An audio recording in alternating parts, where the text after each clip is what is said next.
Hi there, Sanbonani Molweni. Welcome to Fix channel. If you're new here, please subscribe before the end of the video. If you're returning, thank you for love and support. I appreciate you. Sizoxoxa ngama-TV shows amabili, uthando nesithembu kanye nezingane zesithembu. Ngithemba ukuthi ngizokwazi ukuqhubeka. Guys, 2025 unyaka onzima lona. Usuqala into vele ukukhathale ingasenzeki. Singene-ke ku-TV show. Ku-TV show kulobu kubuziwe ukuthi ubani ozoba u-first drive phakathi ka-Amahle noTerelo. Isizini entsha izoba khona yini? Isizathu salokhu isizini esiphuma kuyo kubukeke sengathi beyingekho into enkulu ebambekayo nge-TV show izingane zesithembu.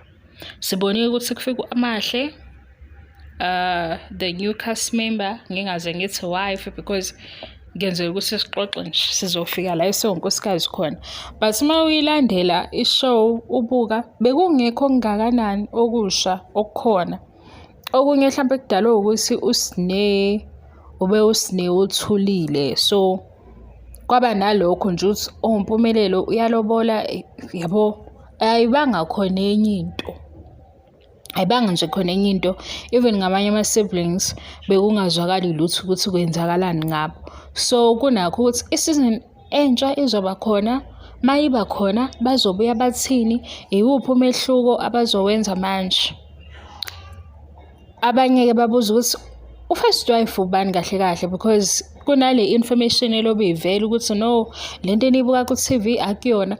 Inkinga yethu asikwazi ukuverifya ngoba sisuke singazi ukuthi lo khulumayo u-director of izingane zesithembu or producer, ukuze sibe sure ukuthi le information ephithizela ku-social media ikhona noma ayikho. Ngoba manje ngweso lethu sazi ukuthi uSibindi wahamba nemoto waya kulo muzi owavela, so ulo muzi awavela kuwo yikhona la sithi khona unonkosikazi ngaluphi uhlobo ngalo mthetho wase-South Africa. Hhayi ngoba singazi ukuthi isiZulu sihamba sifikephi nendlela okuqhuba ngayo ngesiZulu, kodwa manje isiZulu sikhona or sinamasiko ahlukile, singaphansi nje kwe-South Africa sonke, sibhilonga kuyona.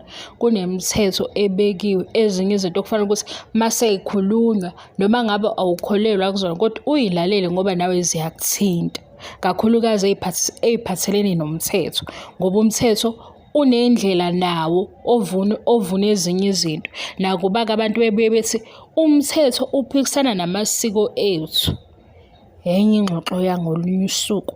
Naye enye into guys, niyawubona u-AI, into engifuna ukuyazi u-AI, ngifuna ukufunda ngoba ngisafunda ezinye izinto. Ziningi izinto esezenziwe i-AI engibona ngathi hayibo sekuzo-replace-eka izinto eziningi. Ngibuka nje la into ye-makeup artist, hayibo, ngibuka into ye-makeup artist, also a photographer. Ngibuka ukuthi-ke uma kuwumuntu o-creator i-content nge-makeup, usadinga ukuthi ehlale phansi ezenze zonke izinto ekudinga ukuthi azenze, noma sevele asheshise enze ngendlela ka-AI. Ngibona izolo wegazi ukuthi hayibo, ayikho into ongeke uzuze uyenze ngo-AI, ayikho into ongeke uzuze uyenze. Kodwa into engiba worried ngayo indlela abantwana bazofunda ngayo. Ngibona ngathi abantwana bazogxisheka, angeke beze begxisheke. Ngibona ngathi bazoba nento yokukopela kodwa bengazi. Yabo, uthola ukuthi ingane ezothola 100%, mase uyibuza ukuthi lento oyibhale lana uyayazi, ayazi lutho. Ngisaba leyo nto leyo, angazi noma ngi-wrong yini ngendlela engiyibuka ngayo, ngoba ngibona lo AI lo uma ukhipha yonke into ukuthi manje umntwana uzoyihlupha kanjani ngokwenza i-research, uzoyihlupha kanjani ngokufuna ulwazi, yabo, ayihluphe, afunde, afundisise, ngoba manje uzothi efuna into athole ama-answers onke asuke abe yivila. Ngesikhathi abe yivila sethole ama-answers onke aswele i-total, kodwa manje uthola i-total akayazi kwalento le athole kuyi-total. Ngiwusaba lapho u-AI Angazi noma ikhona yini indlela yokulekelela ukuthi uma sekwenzekile umntwana lo athole lama-answers awafunayo, mabebhala ama-homeworks, benza ama-assignments, benza ama-projects, aphinde ayazi lento. Ngoba manje sizoba no-distinction kumuntu ongazi lento engiyisaba ngo-AI.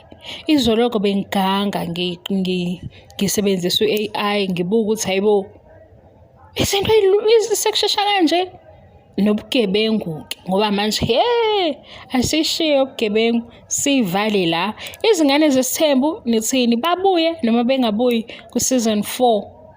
Ngizozwa ngani-ke guys? Okunye uThando neSithembu babuyile ku-Showmax. Asigxileni ku-Showmax.